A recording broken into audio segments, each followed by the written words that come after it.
Hola, bienvenidos a una nueva sesión de nuestra asignatura de Redes Eléctricas 1. En este video vamos a considerar aplicaciones del método de la ecuación diferencial para analizar circuitos de primer orden.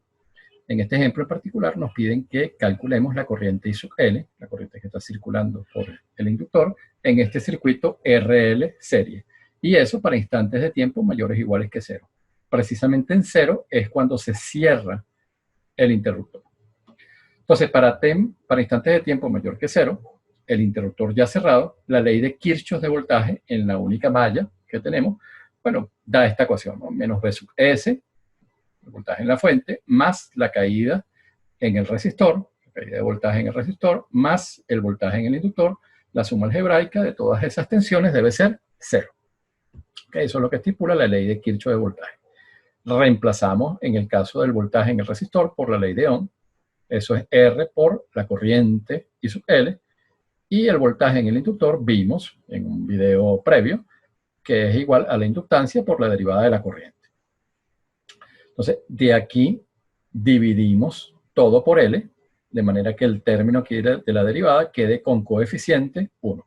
Y ese es el formato necesario de la ecuación diferencial para aplicar el método de la ecuación diferencial. Entonces, esta ecuación diferencial la vamos a comparar, la del circuito, con la general.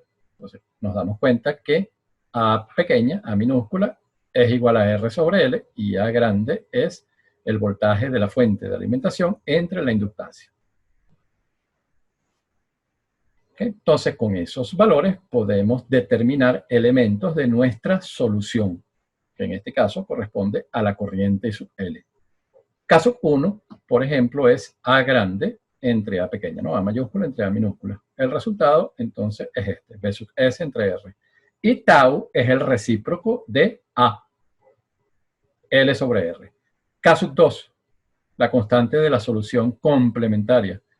Para determinarlo, necesitamos ir al circuito y hallar una condición inicial. Entonces, ¿en qué momento vamos a calcular esa condición inicial? Justo alrededor del instante en que el interruptor se va a cerrar, pero una cantidad infinitesimal antes, es decir, que él está abierto pero a punto de cerrarse. Ese es el instante de tiempo 0 menos. Y nosotros sabemos que por continuidad de la variable de corriente, porque la corriente no puede cambiar de manera instantánea en un inductor, se da esta condición. ¿Okay? Entonces, por continuidad, la corriente en el instante 0 menos debe coincidir con el valor de la corriente en el inductor en el instante 0 más. Y acabamos de ver que mientras el interruptor no se ha cerrado, esa corriente es 0. Entonces, nuestra ecuación auxiliar para calcular K sub 2 es esta, ¿no? I sub L en el instante 0 debe ser igual a 0. Y esta es la ecuación que vamos a utilizar para calcular el valor de K sub 2. Entonces, nuestra ecuación de I sub L, que ya reemplazamos K1 por Bs entre R, y tenemos que el exponente de nuestra exponencial también lo podemos calcular porque conocemos cuánto vale A. Recuérdense que A es R entre L. ¿Okay? Que es esto que está acá. Entonces, igualando esta ecuación o evaluándola para t igual a 0, el resultado debe ser 0. De aquí despejamos K sub 2 y K sub 2 entonces es menos Bs entre la resistencia. Entonces, tenemos ya la solución, la corriente del inductor, que es esta. Entonces, sacando factor común B sub S entre R, llegamos a que nuestra solución para el intervalo de tiempo t mayores o iguales que 0 es esta, ¿no? Hay un comportamiento exponencial. Entonces, vamos a graficar esta solución. Eso es lo que aparece en esta última diapositiva. Entonces nos damos cuenta que cuando evaluamos en 0, en el instante t igual a 0, aquí tenemos e a la 0, esto es, e a la 0 es 1, por lo tanto arrancamos de 0, y luego cuando el tiempo tiende a infinito, esta exponencial converge hacia 0, el resultado entonces de la corriente del inductor va a ser Bs entre R. O sea que la curva sigue un trazado exponencial y converge, tiende asintóticamente hacia esta asíntota horizontal que es BS entre R. Sabemos también que a nivel práctico nosotros no tenemos que hacer que el tiempo tienda a infinito para que la respuesta se estabilice en este valor. Bastan 4 constantes de tiempo. Entonces 4 veces este valor, tau, que para este circuito es R entre, o L entre R, el valor de tau era L entre R. Entonces, si conocemos L y conocemos R, 4 veces esa cantidad nos permite entonces hallar el valor de tiempo para el cual ya se alcanzó este valor de estado estacionario en la respuesta de la corriente del inductor. Vamos con otro ejemplo. En este nos piden que calculemos, que hallemos el valor de esta corriente I sub T, la que circula por esta resistencia 2 de 3 kΩ, para valores de tiempo mayores o igual que 0. Entonces fíjense que en T igual a 0, el interruptor pasa de la posición 1 a la 2. Entonces, mientras él está en la posición 1, esta fuente de alimentación está conectada. Entonces, por la teoría de circuitos conmutados, vamos a suponer que él está en esta posición 1 un tiempo suficientemente largo. Es decir, al menos 4 o 5 constantes de tiempo de este circuito. Del circuito cuando él está en la posición 1. Luego en T igual a 0, él pasa a la posición 2.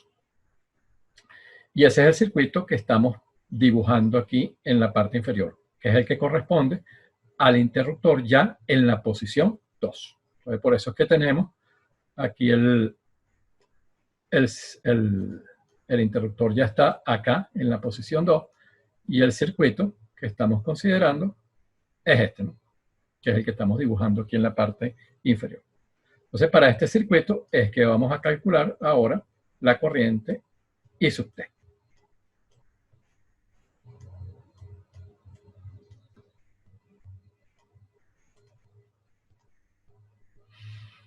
Entonces, vamos a utilizar el método de nodos. Entonces, para el nodo indicado aquí que le estamos atribuyendo este voltaje V sub T, aplicamos la ley de Kirchhoff de corriente. Entonces, la corriente por la resistencia R1, que es esta, 1. Esta es la corriente I sub C. Y bueno, esta es I de T, que es la misma corriente que circula por R2. Entonces, esta es la ley de Kirchhoff de corriente en ese nodo. La suma entonces de estas corrientes debe ser nula. Reemplazamos empleando el voltaje en el nodo, el voltaje V de T.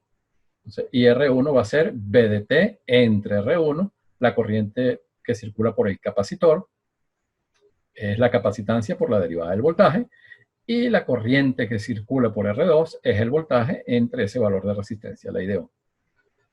Entonces dividimos esta ecuación por C, de manera que nos quede un coeficiente aquí 1, multiplicando la derivada del voltaje, y vamos a obtener entonces esta ecuación. Entonces, reemplazando por los valores de capacitancia de R1 y R2, obtenemos que ahora el valor de A es 5, comparando con la ecuación diferencial general, y el valor de A grande es 0. Entonces, K sub 1, que es igual a A mayúscula dividido entre A minúscula, el resultado va a ser 0. Entonces, la solución general, que en este caso es el voltaje ese que se está calculando, va a ser puramente la solución complementaria de la ecuación diferencial. K2 por la exponencial de menos T entre tau.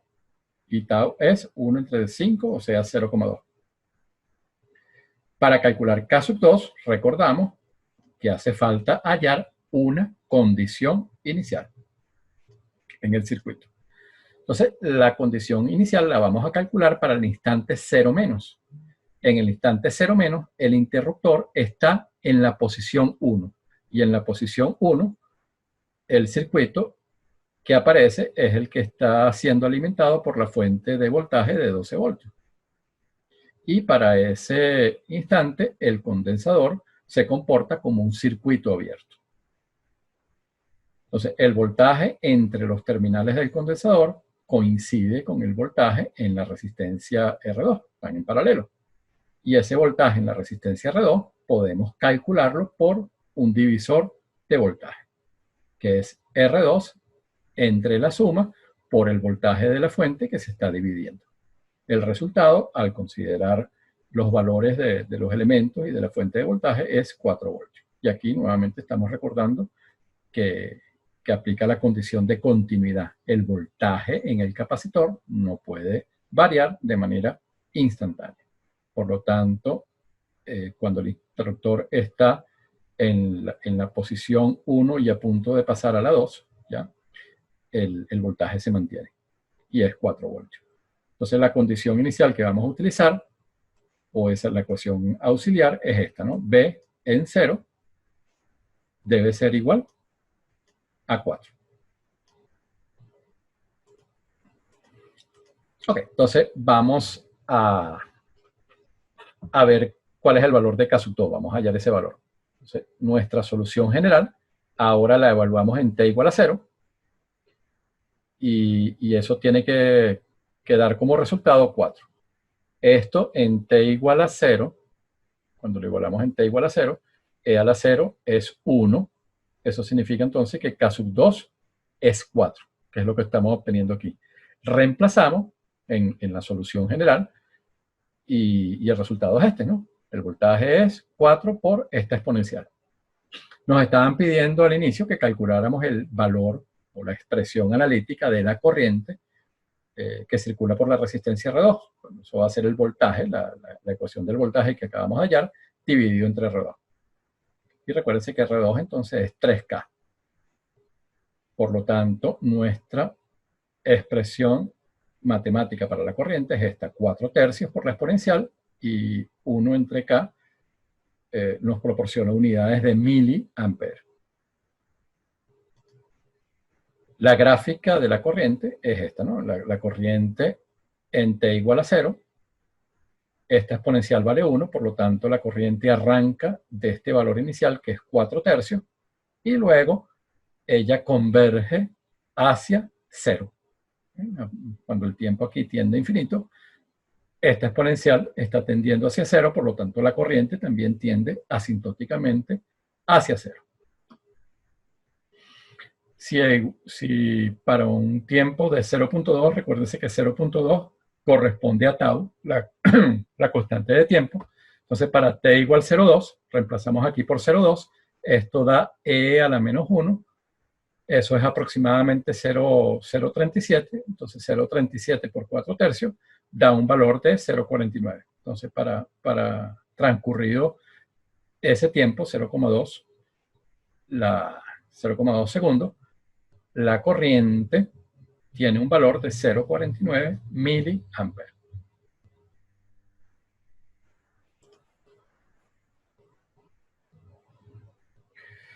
Okay. Entonces, con esto terminamos esta primera parte de los ejemplos.